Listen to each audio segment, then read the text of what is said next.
En alguna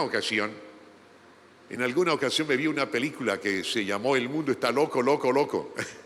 No sé si usted en alguna ocasión lo vio, era muy joven y se hacía un panorama muy abierto de las situaciones en que se está viviendo la vida, en la humanidad, en el mundo entero.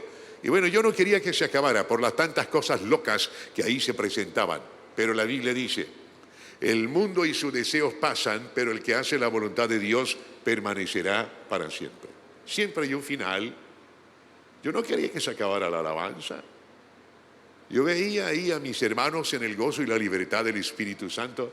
No quería que mi hermano que inició con su acordeón, los que vinieron tarde se la perdieron, se terminara, porque es lo nuevo que estamos trayendo dentro de la iglesia en el orden de la alabanza. Pero todo tiene un final. Sobre eso hemos de hablar en esta mañana, el final. Quizá no tiene mucha importancia a primera instancia, pero en la medida que lo vamos desarrollando le va a llamar la atención. Y vamos a ir a un texto que está en el Nuevo Testamento, en Primera de Tesalonicenses, capítulo 4, del versículo 15 al 17. Y leemos esta escritura en el nombre del protagonista principal de todo lo que tiene que ver con la palabra, con los haceres de la Biblia. Desde el Antiguo Testamento hasta el Nuevo Testamento, todo implica o proyecta la persona del Hijo de Dios, el Señor Jesucristo. En Él vamos a leer la Escritura en esta mañana. Dice así, Primera de Tesalonicenses, capítulo 4, del versículo 15 al 17. Por lo cual os decimos esto, en palabra del Señor, que nosotros que vivimos, que habremos quedado hasta la venida del Señor, no precederemos a los que durmieron.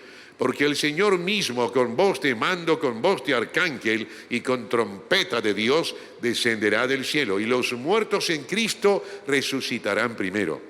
Luego nosotros, los que vivimos, los que hayamos quedado, seremos arrebatados juntamente con ellos en las nubes para recibir al Señor en el aire, y así estaremos siempre con el Señor. Por tanto, alentaos los unos a los otros con estas palabras.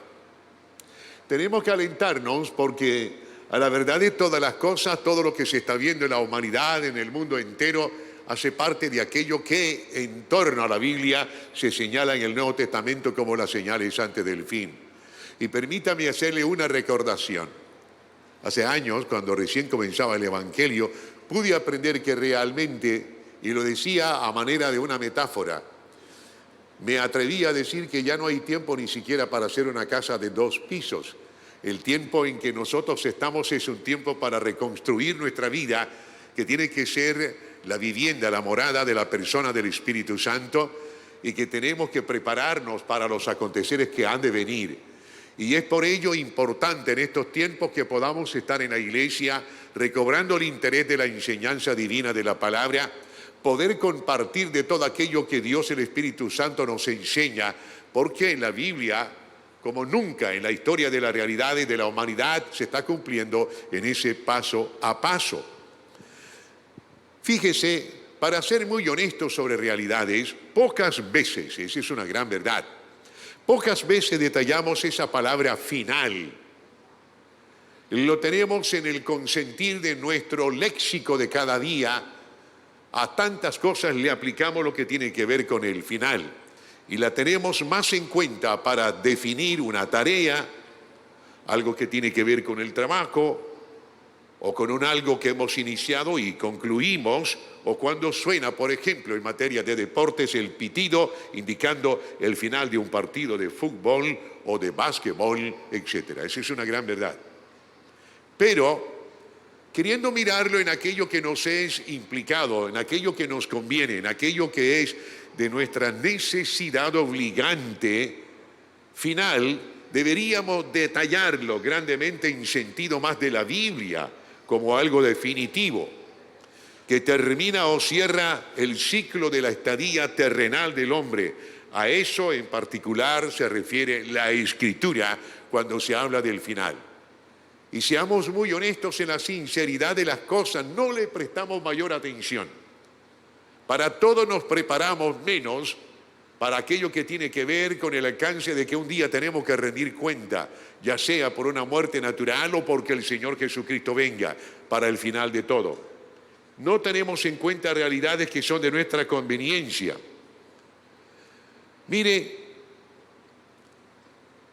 me gustaría de alguna u otra manera, en sentido de lo que estamos aquí conversando en esta mañana, hacer preguntas que son obligantes, que son convenientes. ¿Alguna vez usted ha metido esto del final de lo que dice la Biblia en su corazón para meditar acerca de qué pasará si la iglesia es levantada? ¿Qué pasará si un día nos encontramos con la muerte porque nacimos para eso? ¿Qué vamos a decirle al Señor cuando estemos con Él cara a cara? Hemos estado haciendo en este andar de la tierra, en este periplo terrenal, lo correcto en las recomendaciones que Dios tiene para con usted y para conmigo y para con usted, para con mis hijos, para con mis nietos, para con la familia en general. ¿Sabe que de alguna u otra manera tenemos que aprender a ser honestos y mirar que realmente no estamos en el tono exacto de lo que nos conviene? Por eso surgen una serie de preguntas que son necesariamente convenientes.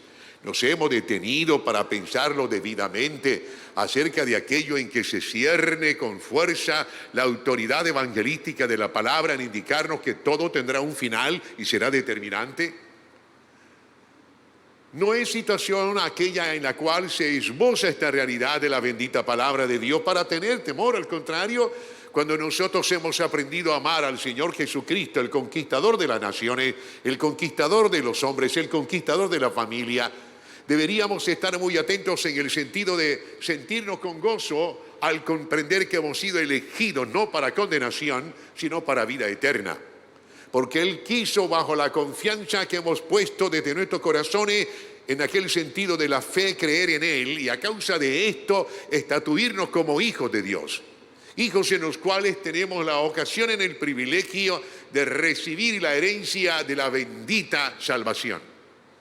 La bendita salvación que nos concierne a todos y en la cual Dios quiere que nosotros estemos andando muy en el corriente de realidades de acuerdo a su consejo. Y no olvidar jamás que todos los pensamientos de Dios son pensamientos de bien, no son pensamientos de mal. Todo lo que Dios tiene para usted y para mí es bueno. Y Dios es bueno, para siempre son su misericordia. Pero debemos relajarnos sobre realidades y tener en cuenta en asomo de todo este enfoque de lo que se sucede en el mundo entero, de qué manera usted y yo estamos muy avisados de la realidad de lo que va a acontecerse, de ese final. ¿Qué se cierne sobre ese final? ¿Qué se establece sobre esa realidad en la cual tenemos que enmarcar nuestra norma de vida?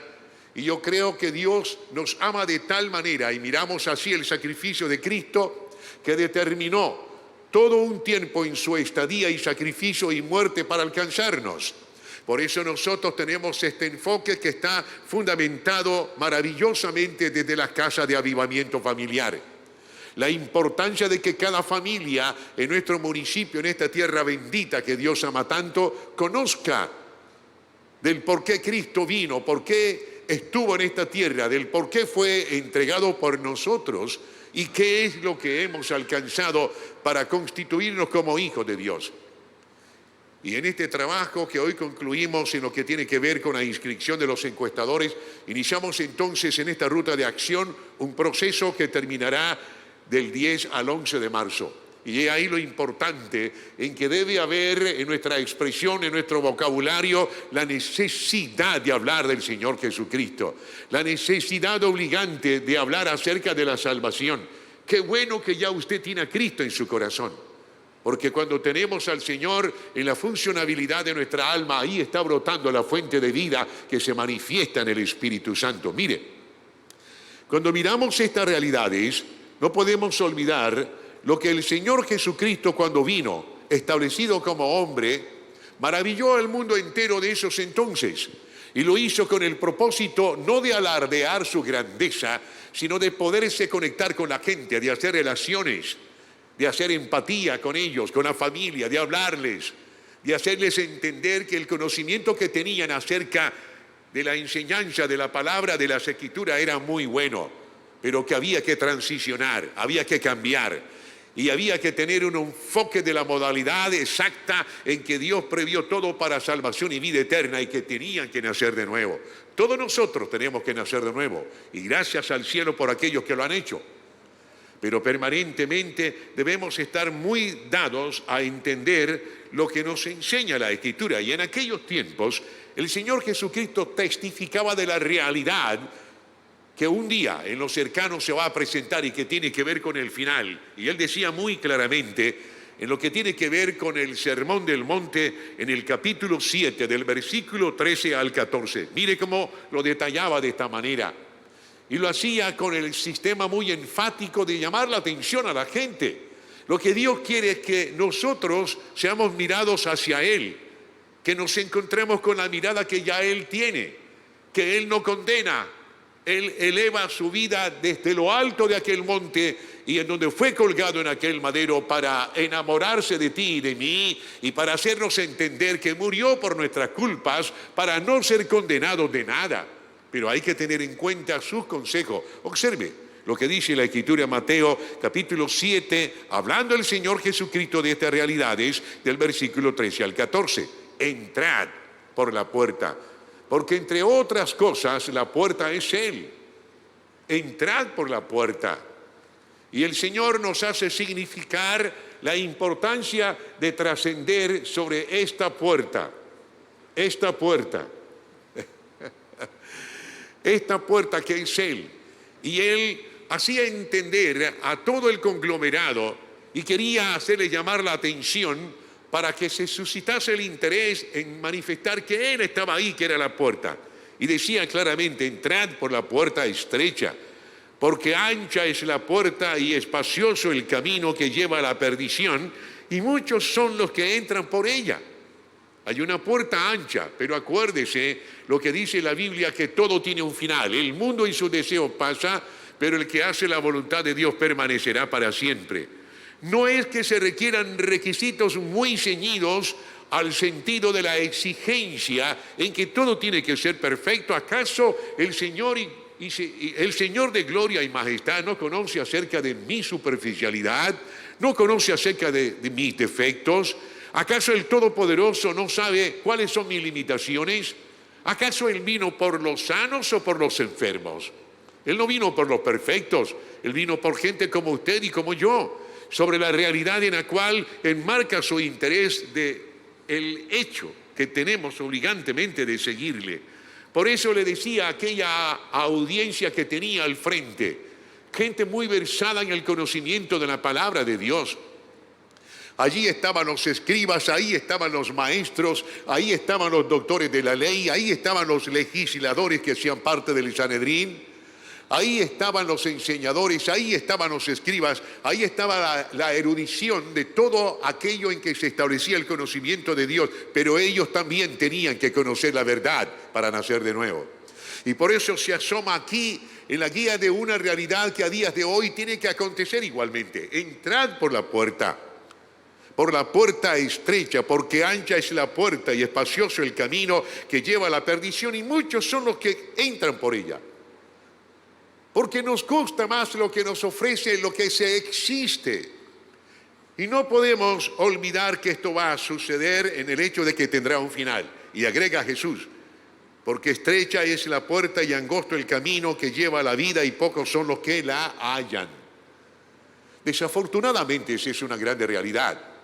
No todo mundo determina el espacio desde su corazón en querer hacer el buen consejo que Dios nos ofrece desde su palabra. Preferimos las cosas que tienen que ver con la superficialidad moral y no nos quedamos en todo aquello que bajo un criterio de grandeza, en su afán por alcanzarnos, por abrazarnos, por establecernos en Él, tiene el Padre. Y la razón por la cual envió a su Hijo a este sacrificio, para que nosotros creamos cuál fue la razón de ese sacrificio. Y ese sacrificio fue pagar por usted y por mí, por mis limitaciones, por mi superficialidad, porque todos tenemos necesidad de Él. Y sobre este hecho en lo particular, el mismo Jesús se esboza diciendo, yo soy la puerta. Yo soy el único que les llevará a la eternidad. Yo soy el único que les lavará bajo la convicción de mi palabra y con el propósito de mi entrega en el derramar de mi sangre hacia la vida eterna. Él quería hacer una metamorfosis sobre una nación que estaba conquistada sobre sus propios laureles y habían olvidado completamente la verdad de la palabra.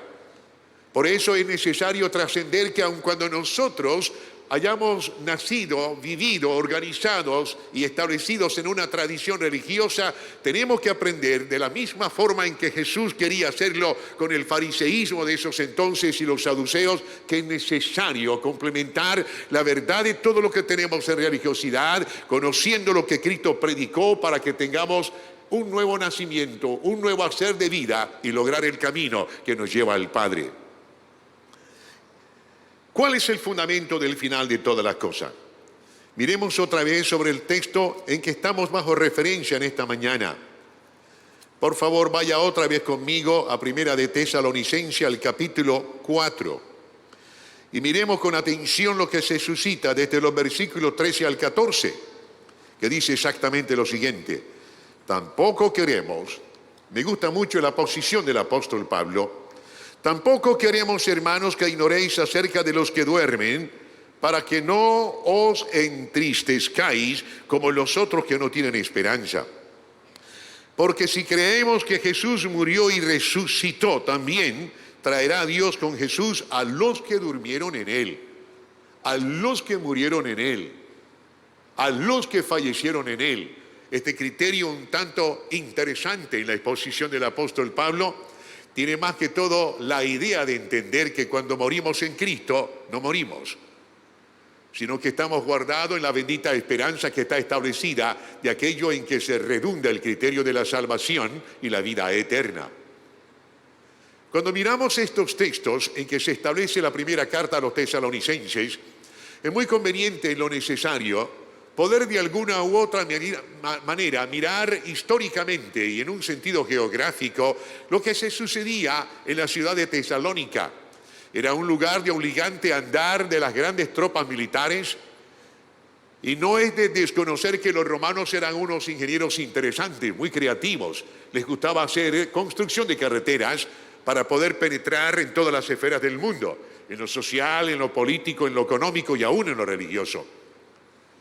Y cuando el apóstol Pablo llega a esa ciudad de Tesalónica, se encuentra enfrentado a una realidad de que la vivencia general se establecía en términos de la religiosidad de aquella parte de la Turquía que hoy ha sido grandemente destruida.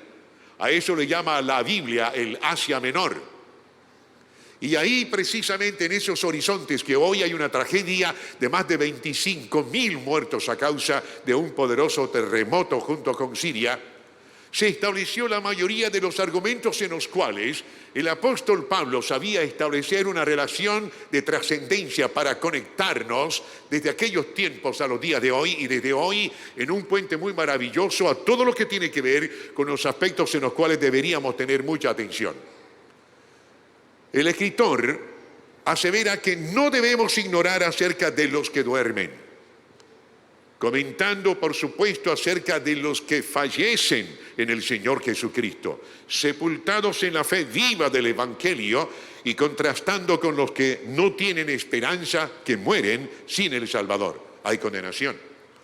Y ahí es importante florecer sobre cosas que son de estima en lo conveniente para usted y para conmigo. ¿Qué quiero decir con esto? La importancia de entrar en el hito trascendente de aquello en lo cual se esforzó el Padre, queriendo en el tiempo de lo determinado remitir a su Hijo para que se predicase el contenido de la verdad en la cual el hombre tenía que devolverse. Y acuérdese bien que el escenario que tenía el Señor Jesucristo era un escenario en donde la gente sabía mucho, había mucha letra, había mucho conocimiento, pero de los hechos en los cuales estaba establecida la verdad de las Escrituras que concierne al Antiguo Testamento, lejos estaban de la realidad en el hecho de que cuando vino a asomar su verdad y su amor y exponer el conocimiento de la bendición de la palabra, de la salvación y la vida eterna, le desestimaron. ¿Qué noticia supone importancia cuando se genera el arrebatamiento de la iglesia? ¿Sabe? Que ese es un ángulo bastante interesante en lo cual usted y yo deberíamos prestarle mucha atención. Porque lo que se está registrando a días de hoy tiene que ver con esa grande verdad. La grande verdad de que en lo sucedido, en un abrir y cerrar de ojos, va a venir el Señor Jesucristo en las nubes. Y desde allí enviará a los ángeles, los mensajeros que arrebatarán a la iglesia. Me gusta mucho lo que se escribe en los textos que son originales del griego, porque el griego habla de una palabra que se llama arpazo y su implicación de arrebatamiento es que esto será con fuerza, con violencia. Y muchas cosas se van a suceder. De pronto se va un avión, un Boeing 747 repleto de gente, quizás sea el único, el capitán, convertido a Cristo, y en ese momento será arrebatado violentamente, y lo que ha de sucederse es una tragedia. Es ahí en donde nosotros tenemos que prestar atención a las cosas en las cuales nos conviene mirar, con el sentido más profundo y respetuoso, lo que somos en Cristo, como cuerpo de Cristo, del por qué tenemos que amarnos los unos a los otros y exhortarnos y convidarnos los unos a los otros sobre esta realidad en que todo se avecina y que se va a hacer verdad. No podemos ocultarnos, no podemos quedarnos en casa, no podemos dejar de compartir con el vecino, con los hijos, con la familia, con todo lo que existe, especialmente a día de hoy. Ese es el propósito. Cuando Cristo se estableció en tierra de Palestina, la Biblia nos hace aprender en lo tácito que hizo 3 grandes giras. Y cuando miramos un prohombre de la magnitud del apóstol Pablo, este también giró alrededor de la tierra, no en Palestina, sino en la conocida 3 grandes giras misioneras.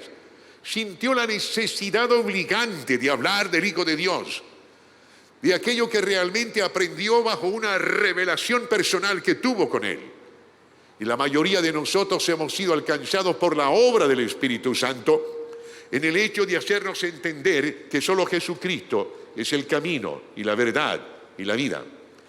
El apóstol, en lo que tiene que ver con esto del arrebatamiento de la iglesia, lo hace de una forma genérica. Si creemos que Jesús murió y resucitó, así traerá Dios a los que durmieron en él. No los califica de muertos, sino que duermen. Porque a verdad de todas las cosas, cuando el Señor Jesucristo resucita, nos vindicó. Nos hizo venganza sobre el gran enemigo de la muerte que teníamos, que era el diablo Satanás.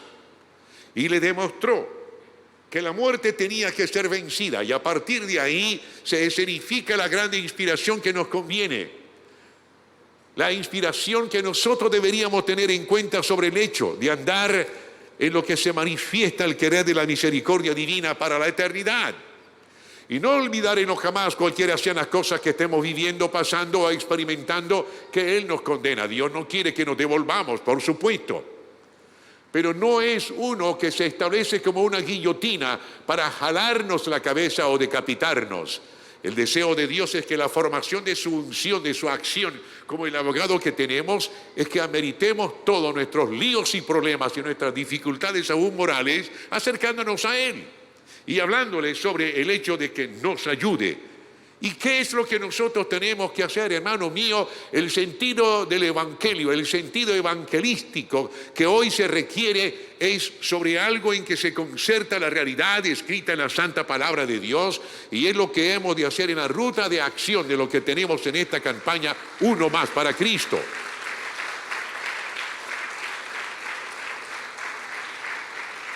Observe sobre la claridad que hemos de tener cuando ya estemos en esta ruta de acción.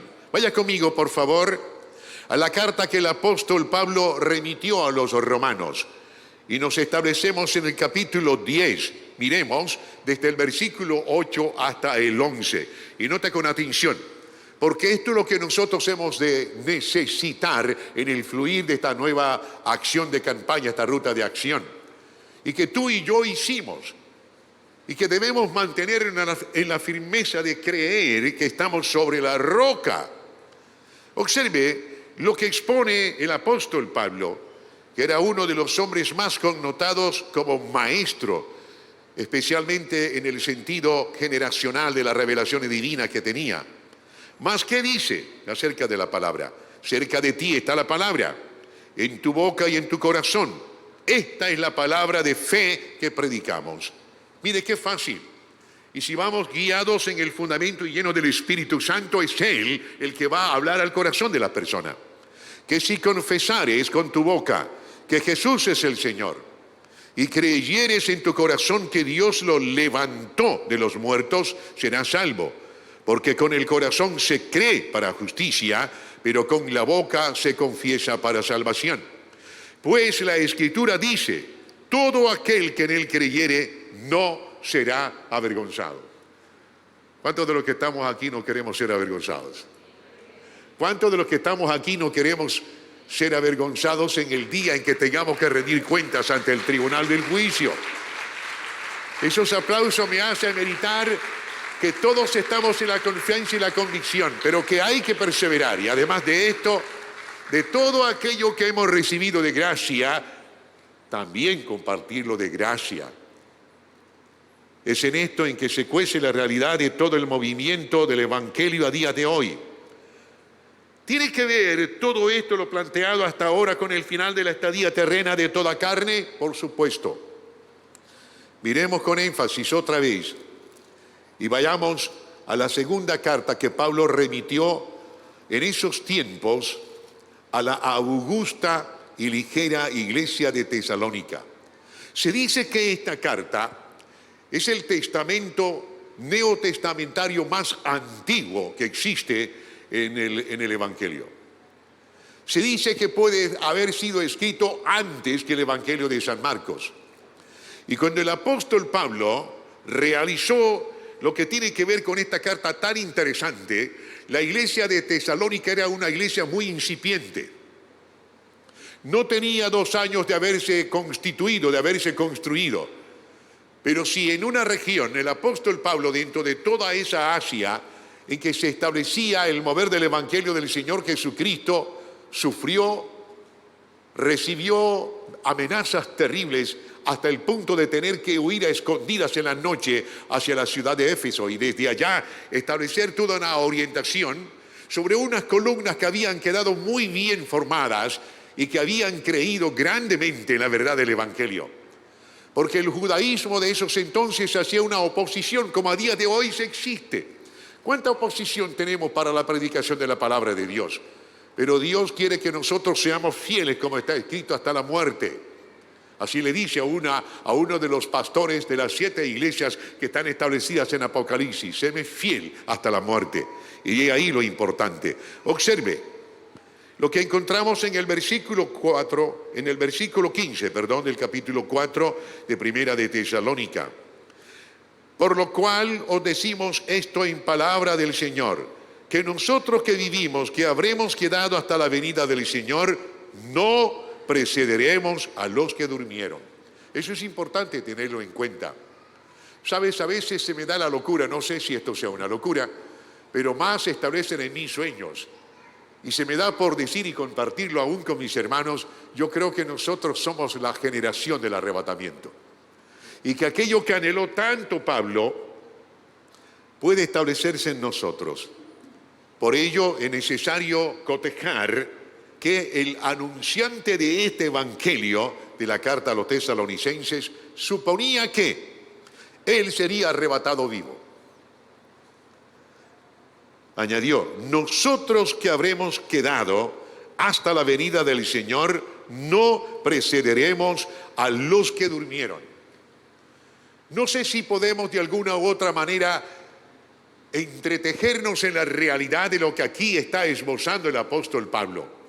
Porque de nuevo es conveniente entender que cuando se hace referencia a los que mueren y él los llama dormidos, es porque realmente la muerte no se apersona, no pernota sobre aquellos que tenemos al Señor Jesucristo en nuestros corazones. La muerte es el cumplimiento de un ciclo de nuestra estadía terrenal. Pero cuando se abren los ojos espirituales a vida cuenta de la visitación de la muerte, entonces nos vamos a encontrar con los brazos abiertos del Salvador, de aquel que derramó su vida, aquel que derramó su sangre, que la Biblia dice que la sangre en la carne es la vida. De hecho, el uno y lo otro compagina una grande realidad que llama la atención. ¿Cómo hemos sido alcanzados? ¿Cómo alguien pagó por mí? Y cuando Él resucita, que es lo que se va a complementar sobre estas realidades, entonces le quitó el poder a la muerte y se nos otorga el hecho en que Pablo dice, ustedes no mueren, sino que duermen cuando Cristo está en sus corazones. Qué privilegio tan grande usted y yo tenemos. Ahora, ¿de qué manera lo toma usted todo esto que se relaciona con el hecho de la pasión que siente el apóstol Pablo cuando él creía en esas épocas que iba a ser arrebatado vivo? ¿De qué manera usted lo toma? ¿Ha pensado en algún momento que las señales antes del fin se están cumpliendo? ¿Usted lo ha ameritado, mi hermano, mi hermana? ¿Se disfruta la vida en sus oraciones, en la búsqueda, en la relación profusa con el universo de todas las cosas y con el Creador de esto que nos tiene esa promesa desde su Hijo, el Señor Jesucristo? Hay veces que me gozo en lo fantástico y comienzo a ver todo lo que tiene que ver con aquello que no me es posible bajo la visión normal de la vida natural en que estamos, pero sí podemos soñar e imaginarnos qué será eso cuando la iglesia sea arrebatada y que en un día estaremos en el tercer cielo disfrutando la grande fiesta de aquel que nos convida, que es el Hijo de Dios, el Señor Jesucristo. Así que, mis hermanos amados, usted y yo tenemos que tener una visión muy ligera sobre la realidad de todas estas cosas y preguntarnos cómo lo hemos tomado. ¿Ha pensado en algún momento que las señales día tras día se están cumpliendo? Cuando el Señor Jesucristo, y se dice que el Evangelio de San Marcos es el esbozo, es el testamento de los más antiguos que existen junto con la primera carta a los tesalonicenses, cuando el Señor Jesucristo estaba hablando, usted y yo tenemos que entender muy claramente que han pasado más de 2000 años y que no podemos estar en la misma posición a día de hoy diciendo lo mismo. Hermano, como nunca, la verdad de todo está muy cerca. Observe lo que dice en Marcos capítulo 13, del versículo 7 al versículo 10. Veamos esto inicialmente. Mas cuando oigáis de guerras y de rumores de guerras, no os turbéis, porque es necesario que suceda así, pero aún no es el fin. Porque se levantará nación contra nación y reino contra reino, y habrá terremotos en muchos lugares, y habrá hambres y alborotos, principios de dolores son estos. Pero mirad por vosotros mismos, porque os entregarán a los concilios, y en las sinagogas os azotarán, y delante de gobernadores y reyes os llevarán por causa de mí, para testimonio a ellos de que Cristo está en mi corazón. Y es necesario que el Evangelio sea predicado antes a todas las naciones.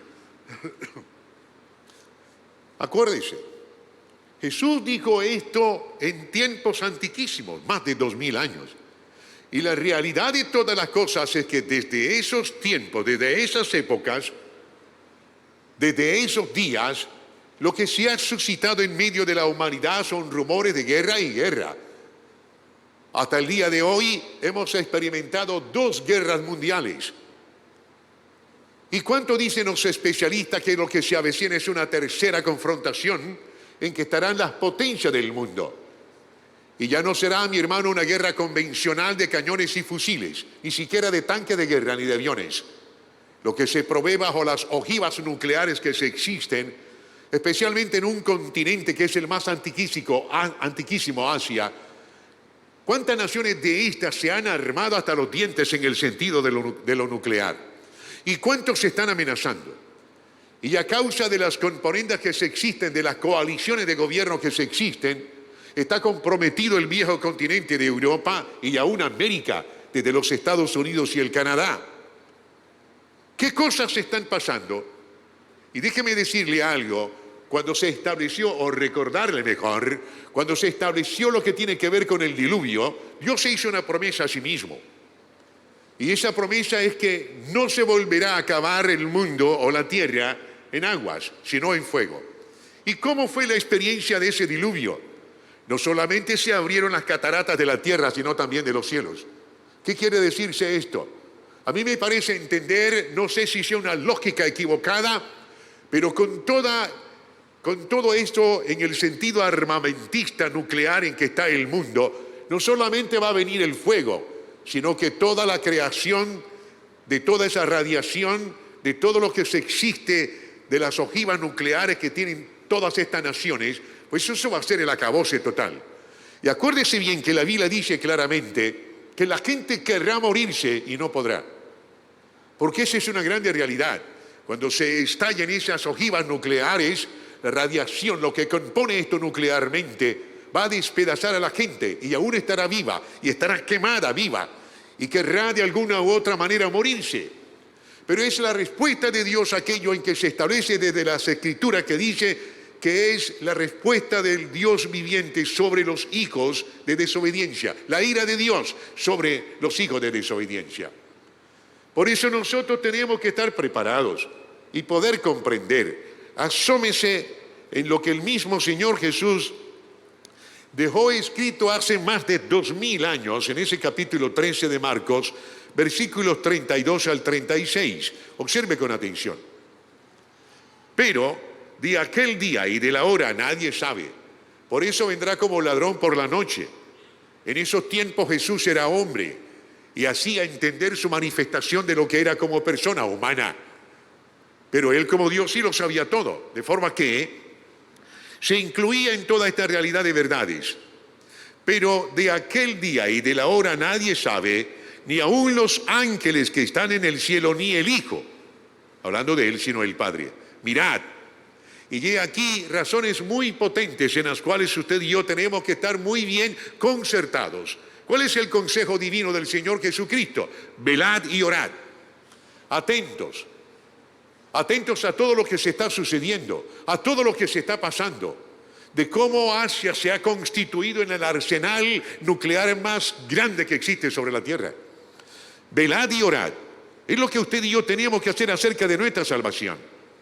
Porque no sabéis cuándo será el tiempo. Es como el hombre que yéndose lejos dejó su casa y dio autoridad a sus siervos y a cada uno su obra, y al portero mandó que velase. Velad pues, porque no sabéis cuándo vendrá el Señor de la casa, si al anochecer o a la medianoche, o al canto del gallo o a la mañana, para que cuando venga de repente, siempre hay un de repente, no os halle durmiendo. Y lo que a vosotros digo, a todos lo digo, velad. Él fue el que se fue y dejó toda la grandeza de su gloria desde la persona del Espíritu Santo. Y el Espíritu Santo ha organizado su iglesia, que somos usted y yo, el cuerpo de Cristo. ¿Cuál es el fin? Repartir la información de lo que se establece, de lo que está dado en la santa bendita palabra de Dios. Que no estemos durmiendo, que en el momento en que Cristo venga estemos haciendo lo que nos concierne como obreros, que hacemos parte del reino. Y esa es la grande verdad. Permítame insinuarle sobre cosas en las cuales usted y yo deberíamos redundar en estos tiempos mayúsculos. Es el tiempo de buscar primeramente el reino de Dios. Lo que Jesús dijo en el marco de su sermón del monte, buscad primeramente el reino. ¿Sabe que la humanidad entera debería establecerse en esto? Las añadiduras son las cosas menores en que se cierne la verdad. Porque hay un suscitar en la cual nosotros no queremos oír con atención. Y Jesús dijo claramente, ¿acaso tu Padre que está en los cielos no sabe de qué necesidades tenés? Las añadiduras son las cosas que Él va a agregar. Pero lo que debe existir en la condición de toda persona, de todo hombre, de toda familia, de todo ser que respira, hablando de los humanos en esta tierra, es buscar primeramente el reino de Dios, su orden y su justicia. Y nosotros somos los acometidos, los que hemos recibido el particular empeño de ser anunciantes, de ser voceadores, de ser aquellos que esgriman la verdad del poder de la palabra. Hermano mío y hermana, es el tiempo en que el Espíritu Santo traerá la revelación de su palabra. Y esta nos hace comprender que solo existe una época, una temporada, un tiempo para buscarlo. Después no tendremos ocasión para ello. Cuando la iglesia sea arrebatada y nos encontremos con el Señor Jesucristo en las nubes, entonces el Espíritu Santo es apartado de la iglesia. Y ya no habrá quien adore al Señor, ya no habrá quien alabe, ya no habrá quien predique la palabra. Y desde las nubes los ángeles serán los que anunciarán el Evangelio, dice Apocalipsis, y la gente sigue dura de servir y no quieren creer. Así que mientras esté el tiempo nosotros tenemos que entender aquello que podemos hallar en lo que está establecido en el Antiguo Testamento, en el Evangelio, así lo dicen los especialistas en esta materia, en el Evangelio de Isaías, capítulo 55. El profeta mesiánico nos hace un algo interesante en que se amplía la verdad de la palabra, se hace amplia la verdad de la palabra. En el capítulo 55 de Isaías, del versículo 6 al 11, mire bien, de cómo se contrasta la realidad de todas estas cosas. Isaías, capítulo 55, versículo 6 hasta el 11 añade: buscad a Jehová. ¿Qué dice Jesús en el Nuevo Testamento? Busque primeramente el reino. Buscad a Jehová mientras pueda ser hallado, llamadle en tanto que está cercano.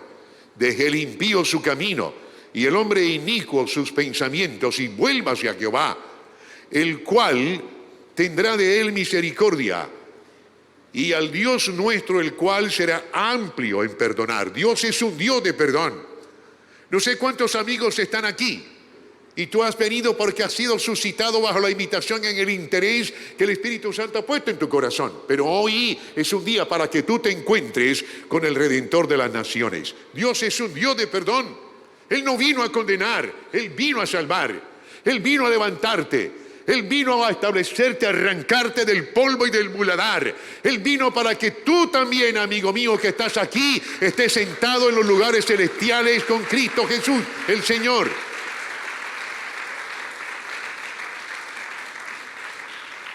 Dice aquí la Escritura en el pensamiento muy bien establecido desde la boca del profeta, pero en el Espíritu, porque mis pensamientos no son vuestros pensamientos, ni vuestros caminos, mis caminos, dijo Jehová. Como son más altos los cielos de la tierra, así son mis caminos más altos que vuestros caminos, y mis pensamientos más que vuestros pensamientos. Dios no es hombre. Dios no es hombre para mentir, ni hijo de hombre para arrepentirse. Él no vino a condenar, Él vino a salvarte. Él vino a salvar tu familia. Él vino a levantarte del polvo y del muladar. Él vino porque tú has sido hecho a su imagen y conforme a su semejanza. A eso vino el Hijo de Dios. Y hay un algo en cual se redunda la plenitud de todo esto.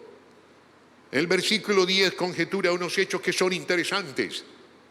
Porque como desciende de los cielos la lluvia y la nieve, y no vuelve allá, sino que riega la tierra, y la hace germinar y producir, y da semilla al que siembra y pan al que come, así será mi palabra que sale de mi boca. No volverá a mí vacía, sino que hará lo que yo quiero, y será prosperada en aquello para que lo envié. Dios quiere que su palabra prospere en tu corazón. Jovencito que estás aquí, joven que estás aquí, tú que estás en términos de la pubertad, que hay cosas que te hacen rebeldizar. Dios te ama como eres. Él quiere que tú entiendas que su palabra es verdad, que todo pasará, pero su palabra va a permanecer y no va a regresar vacía a su boca. Te va a alcanzar y te va a salvar y te mostrará el camino en que debes andar y te hará entender. Y Él pondrá sus ojos sobre ti. Esos son los deseos de Dios. Eso es lo que necesitamos comprender a días de hoy. El final está cerca. No es tiempo para el miedo. No es tiempo para titubear. Es tiempo para prepararnos. Volvamos a la referencia de nuestro texto en este día. Al capítulo 4 de la primera carta que el apóstol Paulino remitió a la iglesia incipiente. Era una iglesia muy poquita. Y eran perseguidos y eran sufridos, hasta les lanzaban piedra. Y los perseguían hasta querer matarlos, asesinarlos, como querían hacerlo con el apóstol Pablo. Pero él halló en ellos una fortaleza tremenda, porque abrieron su corazón para creerle. Mire lo que dice Primera de Tesalonicense, en el capítulo 4, versículo 17 al 18. Luego nosotros, los que vivimos, los que hayamos quedado, seremos arrebatados juntamente con ellos en las nubes para recibir al Señor en el aire. Y así estaremos siempre con el Señor. Y así estaremos siempre con el Señor. Y así estaremos siempre con el Señor. Yo no me quiero perder de eso. Hay veces cuando me adormito demasiado en cualquier sentido en que esto se exponga, me preocupo en gran manera. Porque Dios quiere que estemos velando y estemos orando en acción del trabajo que nos concierne. Hermano mío y hermana, amigos, en el momento de su posición crítica acerca de la venida del Hijo de Dios con los ángeles al arrebatamiento de su iglesia, el escritor bíblico de esta carta anota en la Nueva Traducción Viviente: el Señor mismo descenderá, oiga con atención, el Señor mismo descenderá del cielo con un grito de mando, con voz de arcángel y con el llamado de trompeta de Dios. Primero, los creyentes que hayan muerto se levantarán de sus tumbas. Luego, junto con ellos, nosotros, y ojalá que nosotros seamos la generación del arrebatamiento. Nosotros, los que aún sigamos vivos sobre la tierra, seremos arrebatados en las nubes para encontrarnos con el Señor en el aire. Entonces, oiga bien, entonces estaremos con Él para siempre y por siempre. ¡Qué buena noticia! Esta es la noticia de la bendita esperanza. Sobre esta que es la bendita esperanza, hermano y hermana, amigo, no deberíamos tener estupefacción. No. Por el contrario, es el tiempo de acogernos en el buen consejo del Señor Jesús. Acuérdese bien lo que Él, en los tiempos en que estaba para partir e ir a la diestra del Padre, en lo que se ocupa la palabra en el Evangelio según San Juan capítulo 17, que es la intercesión más poderosa en lo exquisito que hizo el Señor Jesús en su estadía terrenal, porque oró por Él, por los discípulos y por usted y por mí, para que creyendo tengamos salvación y vida eterna. Viendo una versión distinta de la Reina Valera, el Mesías se expresó en Juan 17:9: mi oración no es por el mundo. No es que hasta hoy en el mundo no haya gente que sea salva, no podemos tergiversar los términos. Aún hay mucha gente, por eso esta ruta de acción para lograr que haya una emancipación espiritual de los que están cautivos, pero son elegidos a causa de la presciencia divina, de la predeterminación del Padre desde antes de todos los tiempos. Y esta es nuestra ocupación. Así que Jesús dijo: mi oración no es por el mundo, sino por los que me has dado porque te pertenecen. Cuando habla aquí del mundo, habla de los que no determinantemente no quieren creerle y andar en la verdad de su misericordia para salvación y vida eterna. Porque es que en la multitud del mundo están los salvos y tenemos que ir por ellos. ¿Qué hacer? Es una pregunta obligante que tenemos que permanentemente no establecer como aspecto de cuestionarnos, sino de realizar. Mire lo que dice Apocalipsis, el libro de las Revelaciones, en el capítulo 22, versículo 11, abona lo siguiente: el que es injusto sea injusto todavía, y el que es inmundo sea inmundo todavía, y el que es justo practique la justicia todavía, y el que es santo santifíquese todavía. No se quede a pormenores, no se quede en el medio andar, no se estanque, no se detenga. Acuérdese de la enseñanza de aquel grande maestro: si tú caminas hacia el norte, guiado en el Espíritu Santo, Dios va a ir contigo. Si tú te vas a la derecha, Dios va a ir contigo. Si tú te vas a la izquierda, Dios va a ir contigo. Si tú te devuelves, Dios te devuelve contigo. Pero si tú te paras, Dios se para. Y estamos en un tiempo de embullición. Estamos en un tiempo de explosión, estamos en un tiempo de erupción. La iglesia tiene que ser un poderoso volcán para atraer a los pies de Cristo a aquellos que están establecidos para redención y vida eterna. Quiero concluir con lo siguiente. Acompáñeme al Evangelio según San Marcos, por favor, no, según San Lucas. Y en la literatura lucana vamos a mirar los apartes dados en el capítulo 21. Capítulo 21 del Evangelio según San Lucas, y leemos los versículos 38, 33 hasta el 38. Mire lo que aquí dice la palabra.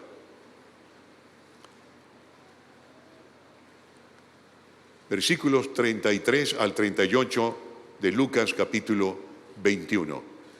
el cielo y la tierra pasarán, pero mis palabras no van a pasar.